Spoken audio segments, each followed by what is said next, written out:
नमस्कार मैत्रिणींनो, आज आपण पाहणार आहोत मेंदूवडा रेसिपी। तर त्यासाठी मी इथं 2-4 तास अशी डाळ भिजवून घेतली उडदाची। त्याच्यानंतर अशी जाडसर वाटून घेतली पाणी न टाकता। नंतर आपण त्याच्यात थोडासा कढीपत्ता, हिरवी मिरची, ओलं खोबऱ्याचे तुकडे, नंतर थोडीशी कोथिंबीर असं सगळं टाकून मिक्स करून हे रात्रभर आपण हे भिजत ठेवणार आहोत। तर आपण याला व्यवस्थित झाकण लावून ठेवूया। तुम्ही बघू शकता किती छान बेटर हे झाले। तर त्याच्यात चवीपुरतं मीठ टाकून चांगलं हलवून घेऊया। छान मिक्स झालं की नंतर थोडंसं पाण्याचा हात घेऊन आपण असे वडे सोडणार आहोत।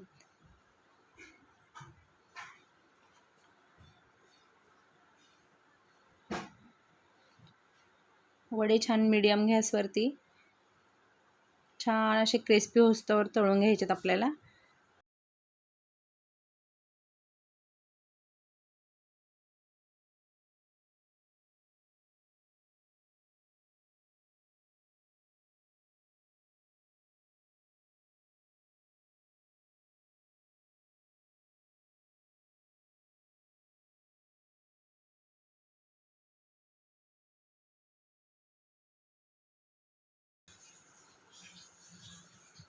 तर छान असे